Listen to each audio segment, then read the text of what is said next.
Hello, everyone. Welcome back to Refugee Matters, a series where we unpack topics that impact folks of the refugee experience in the US. Today, we will be discussing the no asylum ban efforts to stop President Biden's proposed asylum ban.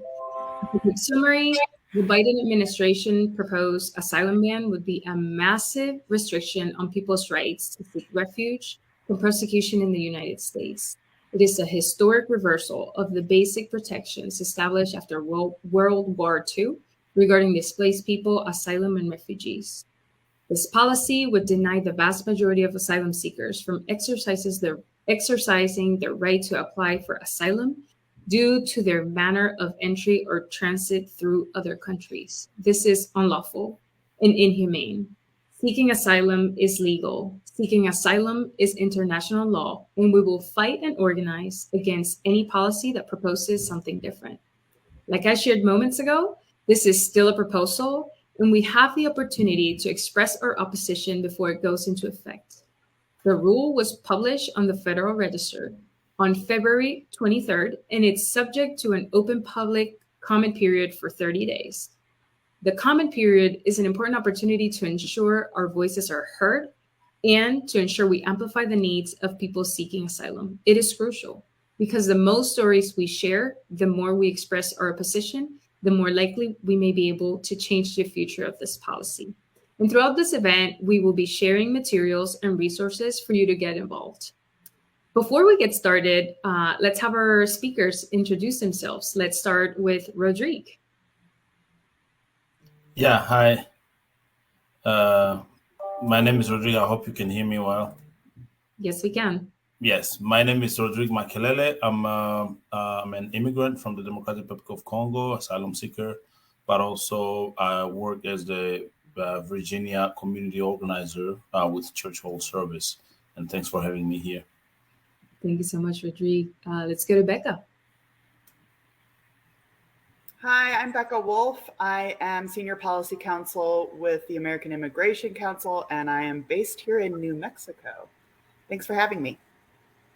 Thank you. Kel? My name is Kel Smith-Holborn. I am the Digital Strategy Manager for the Immigration Justice Campaign with the American Immigration Council, and I'm based in Philadelphia. Thank you so much. We got folks from all over the country. I am based in Raleigh, North Carolina, and I am the Director of Policy and Advocacy at NPNA. Excited to share this space with you all and to share resources and ways to be involved with the community so that we can stop this proposal that's been, such a negative just atmosphere for our folks in our community. So let's get started. Let's get right into it. We're going to start with a question for Rodrigue. Rodrigue, can you tell us a little bit about your experience with the asylum system? Yeah, thank you. And thank you for giving me the opportunity to join this conversation today. Asylum seekers like me come from all over the world, and we are seeking safety and protection from persecution and violence in our home countries. We have left behind everything we know and love, in the hopes of finding a better place, a better life somewhere else. And when we arrive in a new country, we are often greeted with suspicion and hostility. We are seen as a burden sometimes in the society. Our motivations are always questioned, but also the truth is that we are simply looking for a safe place to live where we can raise our families and contribute to the society as much as we can. So the journey to seeking asylum is not an easy one, as many of us, have gone through. We face many challenges along the way, from dangerous journeys, to the bureaucratic hurdles. Even when we finally arrive in a new country, we are often met with long wait times for our case to be decided. This uncertainty can be also incredibly stressful personally, as from my experience, but also the anxiety inducing that it can make, someone go through makes it difficult for us even to plan for our future. I've been discussing with a friend a couple of days ago about how we before your asylum even is decided, you live on a daily basis or day-to-day basis. You can't plan ahead. You can't plan 2 years, 5 years ahead. You can't make any big decision because you don't know what that would lead to. So, but despite all these challenges, I remain hopeful that you know people like me will be granted asylum and will be able to rebuild their lives here in the United States. And I know that I'm not alone. There are many other asylum seekers who are facing similar struggles and who are waiting for their cases to be decided. And that is why it's important to receive asylum applicants with open hands. Asylum seekers are not criminals or threats to society, as some people may put it, but rather individuals who are seeking protection from harm. And I wanted to emphasize this: no one ever wants to leave their country, family, childhood friends and memories behind, including gathering foods, churches, community, and everything that they've known since they were born. No one wants to do that, right? Asylum seekers are fleeing persecution, full stop. They're not fleeing their home countries, they're fleeing persecution. We are not fleeing our countries because we don't like our countries. We are fleeing because we're being persecuted. And so it's important to remember that seeking asylum is also a human rights and enshrined in international law. Lots of asylum seekers are not criminals. I said before, you know, asylum seekers make significant contributions to the society where they are given the opportunity to thrive. Many asylum seekers go on to becoming productive members of their communities, contributing to the well-being, the economy, the cultural diversity, and we can share our experiences and perspective to enrich the lives of those around us. I live in Harrisonburg. I've been around many opportunities, many initiatives and gatherings and programs where I've been sharing as much as I could my experience, and the things that I believe in. But in order for this to happen, we need to be welcomed with open arms. We need to be given the chance to rebuild our new lives for ourselves, for our family, and that so we are not where we at least feel that we are free from the persecution and the violence that we've been fleeing, or that we faced in the past. And I believe that the United States has a moral obligation to welcome asylum seekers and refugees with these open arms. Absolutely. Thank you Yeah. so much, Rodrigue, for sharing your story and for taking action, right? We know that uh, the way that we continue building this movement and strengthening this movement is by getting folks involved, just like you did becoming an organizer. So we appreciate you for taking on that role. Um, let's keep moving. Becca, I'm going to bring you in. Can you tell us a little bit more about the rule itself? What is it that is being proposed and how it would impact different communities? Sure, thanks. And I'm going to do my best to sort of balance a very complicated rule that has a whole bunch of stuff in it, and give folks as much information as they need without being boring or too lawyerly. So here's my attempt. So what the rule does is sort of combine two rules that Trump had during his administration, which was what's usually called the transit ban, which is this part of having a rule based on what countries you have traveled through on your way to the border, and an asylum ban, which is restricting people's access to our regular asylum processes. So it's actually a combination of both of those. What it does is it says, first of all, people who enter our country at a port of entry, which is an official place where the Border Patrol is present and you can be accepted, quote unquote, by the United States. People who are trying to enter by a port of entry have to now use what's called CBP1, which is an app on a phone that is available only in Spanish and Haitian Creole, and you have to try to get an appointment. We know that right now that people have been trying months and months and months to get this appointment. There's all sorts of problems with this app, regardless of this new ban. It's already problematic. But what this rule says is that's now the only way you can seek asylum in the United States, is you have to be able to get the appointment, or when you come to the border, you have to have some, extreme reason why you couldn't use CBP1. And so what this has led to is people being stuck at the border, waiting for long periods of time. And we all know that that is extremely dangerous for people, extremely stressful for people who, as Rodrigo already explained, people who have already been fleeing persecution are now being stuck in these situations where they are in border towns on the Mexican side of the border, trying to get in or trying to use this app that is inaccessible for a lot of reasons. So that's now the only way you can access the asylum system. Anybody else who tries to enter what's called between the ports of entry, so EWI, entering without inspection, are subject to the ban. And what the ban does is say, okay, you're subject to this ban. You must have applied for asylum in the previous countries that you've traveled through. So for example, Rodrigue, maybe like some of my other clients from Democratic Republic of Congo, you may have come by airplane to Brazil and then walked through 5 other countries, right? It could be Guatemala, it could be Mexico, it could be El Salvador. Like you will have had to try and fail to apply for asylum in each of those countries before the United States would allow you to apply for asylum.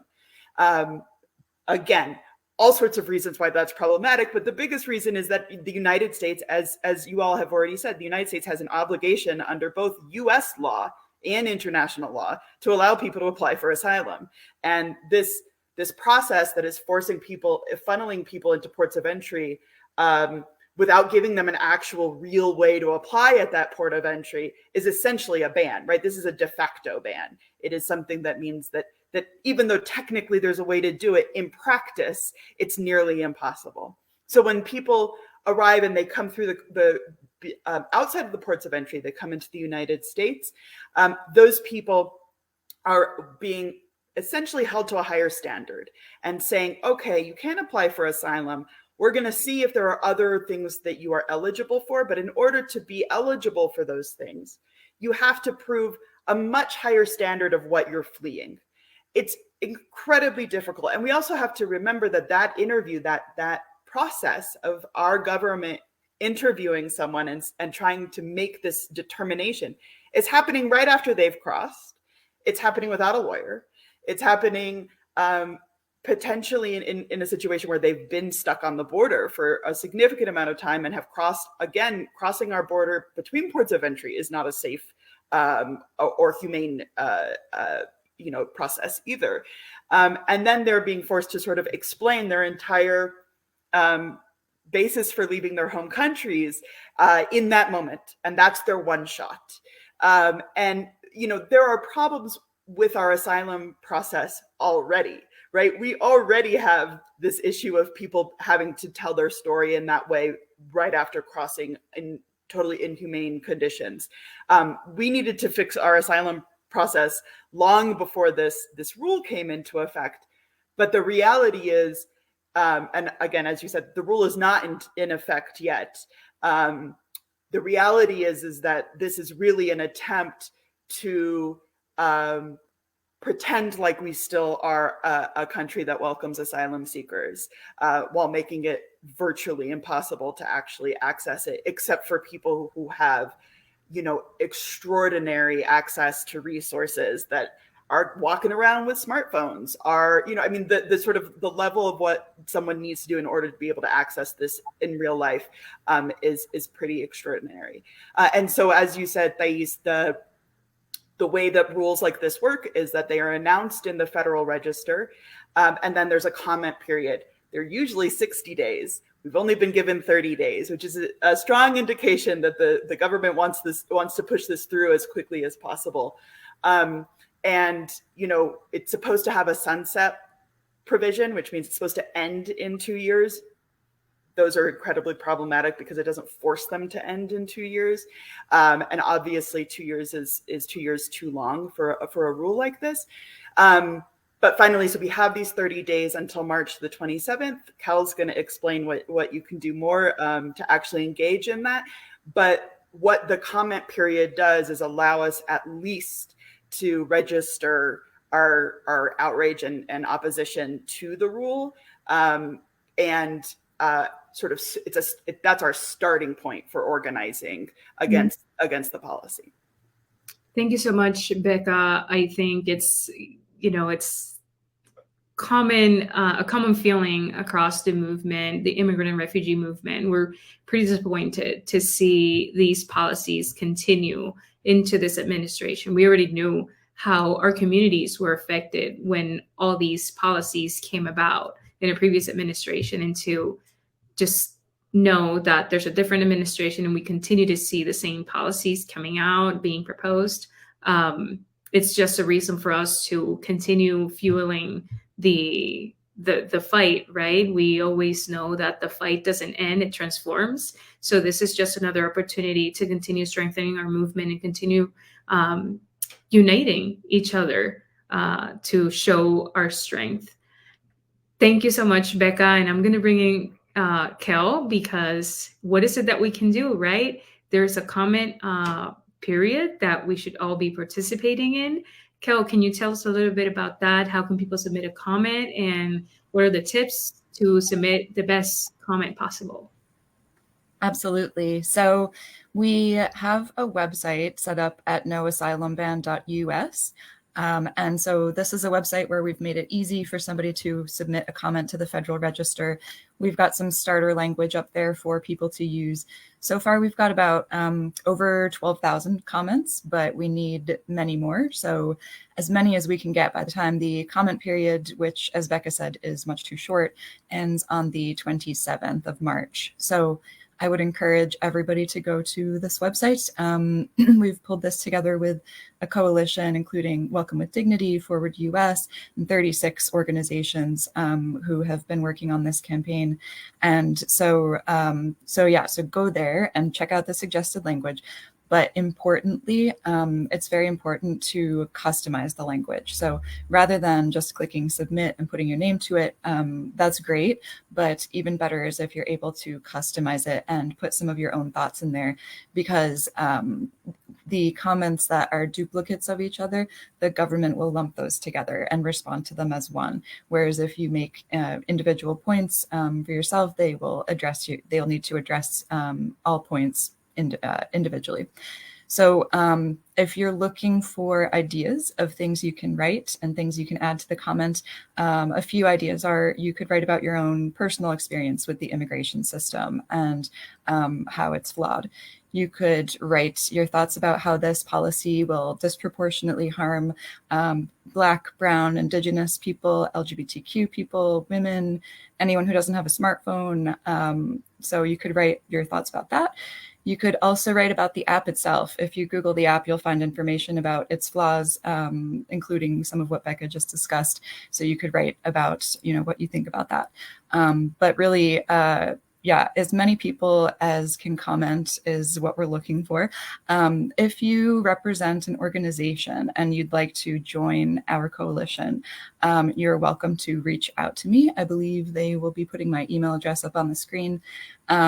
And anyone who's interested in more information is welcome to reach out to me as well, or if you'd like support in submitting your comment.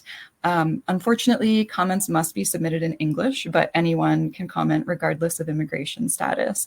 It is important to note that the comments will become part of the public record when they're published to the Federal Register. And so we've also got some other things coming up in terms of ways that we're promoting this campaign. Tomorrow in Washington, D.C., there will be a live rally that you can join. It's at 12 p.m. You can join by going to the Washington Monument near Constitution Avenue and join that rally there to show your opposition to this asylum ban. Also tomorrow, there will be a webinar run by Witness at the Border. That's tomorrow at 5 p.m. Eastern. So you can go to their website and check that out. We also are starting a week of action next week, starting on the 20th. So we'll be, as we come into the final stages of the comment campaign, really trying to drive support and get as many comments as possible. So I hope that everyone will go to noasylumban.us, check out how to submit a comment, adjust the comment language so that it reflects your own personal thoughts, and just promote it to as many people as you can. Thank you so much, Kel. Something that I would like to just piggyback and repeat is that these comments are, if you do customize it, they are read by real people. And we've seen other initiatives, other campaigns that through comments we've been able to, change whatever policy it's being proposed or delay it. So this is a real opportunity. The more we share our stories, again, the more likely we are to change hearts, which ultimately change policies, right? We have a question from somebody in the audience. Can youth write comments too, or only adults? Would anybody like to address that? Sure. Anyone can write a comment. There is no age limit. And also, as Kel mentioned, you don't have to. It doesn't matter what your immigration status is. The most important thing is when you go to the website, at the comment, you'll have some pre-populated language to help you sort of get started. So that's the place where you can edit, but you could delete that entire message out and just fully draft your own message. That is totally okay too. The interface is really supposed to make it easier for folks to access the actual sort of platform. Thank you so much. I have a question before we wrap it up for everyone here, and it is, what gives you hope? We know that, these days have been difficult. These months and years have been difficult and continue to be difficult, but there's always something that keeps us going. Can you all talk about what gives you hope? Can we start with Rodrigue? Yeah, thank you. What gives me hope is basically the fact that I know that many people are fighting for what is just here on this call, but also throughout the country. We have many people who continue to believe that this country is a country that has been found under the idea of welcoming people from all backgrounds. And that gives me hope. I know that the struggle is real and we are continuing to fight. So I don't see many people, giving up. That gives me a lot of hope. Thank you. Thanks so much, Rodrigue. Becca. I would say I've been doing this too long. And I think that what gives me hope is remembering the struggles and also successes that we have had in the past. I started doing asylum work right after September 11th, 2001. And that was a very, very dark time for immigrant communities in the United States. And so I think remembering what our successes are and that we can continue to fight. Absolutely. Kel? Yeah, what gives me hope is the energy of the dozens of partner organizations in our coalition and everyone who's working with us on this fight, and also the thousands of people who've made comments so far. So the strength of our partnership is how we're really pulling this together. Awesome. And that is very similar to what gives me hope, right? To see that we take these opportunities as fuel to strengthen our movement, to just get stronger as organizations, as communities, as individuals. So thank you, everyone. Thank you to everyone who joined us today. And a special thank you to all of our speakers for sharing their insights, their stories, and their expertise. Before we wrap up, again, want to remind folks to continue taking action on the No Asylum Ban comment period. Efforts happening now until March 27th. Again, please visit noasylumban.us to submit your comment. Please remember to customize and add your own story. If you are an asylee or would like to share your testimony to encourage others to comment, please submit video testimonies to our digital communications specialist, Andres, who is also helping us with the back end here in this Refugee Matters. Shout out to Andres. His email is going to be on the screen shortly. And follow our speakers organizations, which include Church World Service, American Immigration Council, and of course, World America on social media. We'll be posting resources all over social media. So please follow us. Our next Refugee Matters episode will be discussing Genocide Awareness Month and will happen on April 6th, so pretty soon. Stay tuned again on World America Facebook page and Twitter for many more details. Thank you, everyone, for being with us, and see you again soon.